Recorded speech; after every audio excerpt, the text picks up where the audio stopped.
Dictation start होगा 5 second बाद, तो आप डिक्टेशन लिखने के लिए तैयार रहें।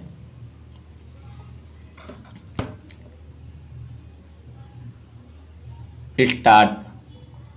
प्रतिवादी माँ एक शिक्षित महिला है और जब परीक्षा की अवधि के दौरान बेटी की कस्टडी उसकी माँ को दी गई थी तो उसकी परीक्षा का परिणाम अच्छा आया था, जिसका अर्थ है प्रतिवादी माँ अपीलकर्ता पिता की तुलना में अपनी बेटी को गुणवत्तापूर्ण शिक्षा प्रदान करने में अधिक सक्षम है, जो नाबालिग लड़की के कल्याण, बेहतरी और सर्वांगीण विकास के लिए सबसे आवश्यक घटक है कि बच्चे के व्यक्तित्व के विकास में माँ की भूमिका पर कभी संदेह नहीं किया जा सकता है और माँ अपने बच्चों को पोषण और निर्देश देकर पालते हुए उसकी दुनिया को आकार देती है। विशेष रूप से एक माँ का साथ एक किशोरी की बढ़ती उम्र में अधिक मूल्यवान है। इसलिए जब तक कि दमदार और न्यायसंगत कारण न हो, एक बच्चे को उसकी माँ के साथ रहने से वंचित नहीं किया जाना चाहिए। महत्वपूर्ण रूप से कोर्ट ने यह भी कहा कि माँ एक अनमोल तोहफा है, एक असली खजाना और एक बच्चे के लिए एक सच्ची हार्दिक शक्ति है।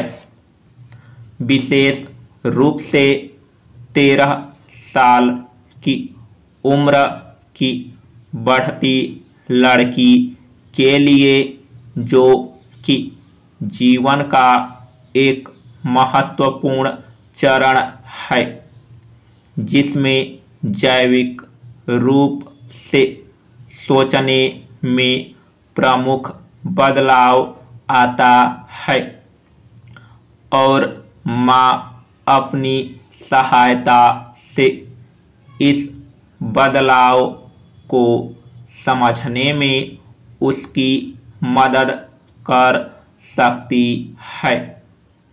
इसलिए इस महत्वपूर्ण किशोर अवस्था में उसकी वृद्धि के लिए उसका माँ के साथ रहना आवश्यक है। अंत में यह निष्कर्ष निकालते हुए कि दीक्षिता का सर्वांगीण कल्याण और विकास उसकी माँ के साथ है, न्यायालय को फैमिली कोर्ट के निर्णय में किसी भी प्रकार की अवैधता, अयोग्यता, विकृति और तर्कहीनता नहीं मिली। हालांकि अदालत ने अपीलकर्ता पिता को अपनी बेटी से मिलने के लिए मुलाकात के अधिकार प्रदान किए हैं। न्यायालय ने निर्देश दिया गया है कि वह महीने में 2 बार अपनी बेटी दीक्षिता से मिल सकती है। इसके लिए दोनों पक्ष मिलकर समय व स्थान आपसी सहमति से तय कर ले। समाप्त।